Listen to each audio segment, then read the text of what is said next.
ഇന്ന് നമുക്ക് സിമ്പിളായിട്ട് തയ്യാറാക്കി എടുക്കാൻ പറ്റുന്ന വൈറ്റ് സോസ് പാസ്തയുടെ റെസിപ്പി കണ്ടു നോക്കാം. അപ്പോൾ വൈറ്റ് സോസ് പാസ്ത ഇതുവരെ കഴിച്ച് നോക്കാത്തവരുണ്ടെങ്കിൽ എന്തായാലും ഈ റെസിപ്പി നോക്കിയിട്ടൊന്ന് ട്രൈ ചെയ്ത് നോക്കാം കേട്ടോ. അപ്പോൾ നിങ്ങൾക്ക് എന്തായാലും ഇഷ്ടമാവും. അപ്പോൾ ഇതെങ്ങനെയാണ് ചെയ്തെടുക്കുന്നത് നമുക്ക് നോക്കാം.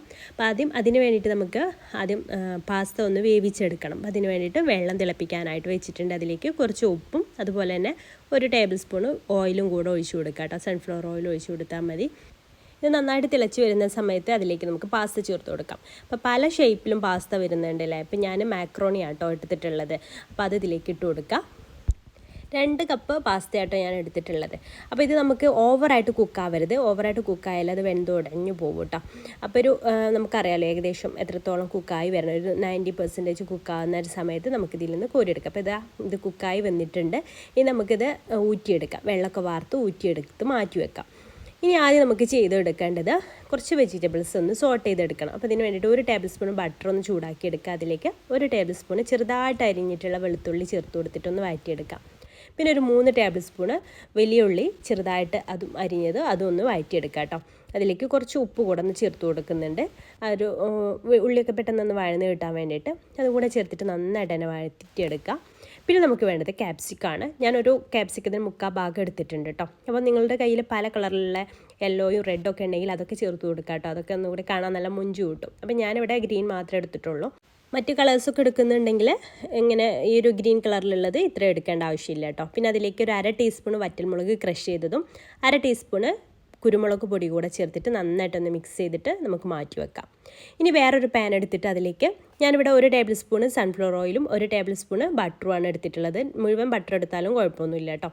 എന്നിട്ട് അതിലേക്ക് ഒരു 1/4 കപ്പ് മൈദ ചേർത്ത് കൊടുക്കാം. ചെറിയ തീയിലിട്ടിട്ട് അത് ഈ ഒരു ബട്ടറിൽ നന്നായിട്ടൊന്ന് റോസ്റ്റ് ചെയ്തെടുക്കാം കേട്ടോ. അപ്പോൾ അത് നന്നായിട്ട് തന്നെ റോസ്റ്റായിട്ട് വന്നിട്ടുണ്ട്. ഇനി അതിലേക്ക് ഒരു 2.5 കപ്പ് പാലാട്ടോ ചേർത്ത് കൊടുക്കുന്നത്. അപ്പോൾ പാല് ചേർക്കുന്ന കുറേശ്ശായിട്ട് ഒഴിച്ചു കൊടുത്തിട്ട് മിക്സ് ചെയ്ത് കൊടുക്കാം. അപ്പോൾ പാല് നല്ല ക്രീമി ആയിട്ട് വരുന്ന വരെ ഒന്ന് തിളപ്പിച്ചെടുക്കണം. നന്നായിട്ട് മിക്സ് ചെയ്ത് കൊടുക്കണം കേട്ടോ. കൈവിടാതെ മിക്സ് ചെയ്ത് കൊടുക്കണം. അടി പിടിക്കാനൊക്കെ ചാൻസ് ഉണ്ട്. അപ്പോൾ കൈവിടാതെ മിക്സ് ചെയ്ത് കൊടുക്കുക. അപ്പോൾ അതിങ്ങനെ തിക്കായിട്ട് നല്ല ക്രീമി ആയിട്ട് ഇങ്ങനെ വരും കേട്ടോ.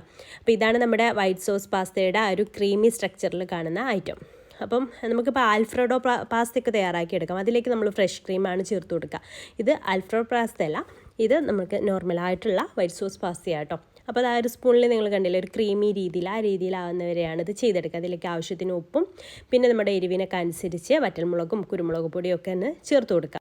വറ്റൽമുളക് ക്രഷ് ചെയ്തതും കുരുമുളക് പൊടിയൊക്കെ ഞാൻ 1/4 ടീസ്പൂൺ വീതാട്ടോ ചേർത്തില്ല. നമ്മൾ നേരത്തെ വെജിറ്റബിൾസിലും ചേർത്ത് കൊടുത്തിട്ടുണ്ട്. പിന്നെ ഇതിലേക്ക് കുറച്ച് 1/4 ടീസ്പൂണോളം ഒറിഗാനോ കൂടെ ചേർക്കുന്നുണ്ട്. അത് ഓപ്ഷണലാണ് കേട്ടോ. അത് ഇഷ്ടമില്ലാത്തവർക്ക് സ്കിപ്പ് ചെയ്യാം.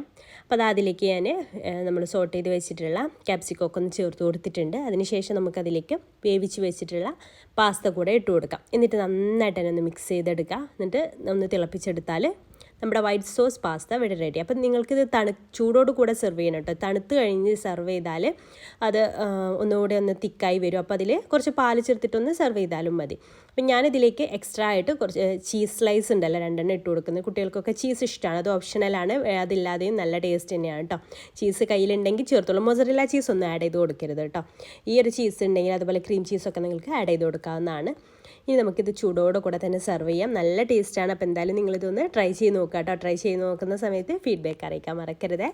വീഡിയോ ഇഷ്ടമായിട്ടുണ്ടെങ്കിൽ ലൈക്ക് ചെയ്യാനും നമ്മുടെ പേജ് ഫോളോ ചെയ്യാതെ കാണുന്നവരുണ്ടെങ്കിൽ ഫോളോ ചെയ്യാനും മറക്കരുത് കേട്ടോ. അപ്പോൾ ഇൻഷാല്ലാ പുതിയൊരു നല്ല റെസിപ്പി ആയിട്ട് നമുക്ക് അടുത്തൊരു ദിവസം കാണാം. താങ്ക്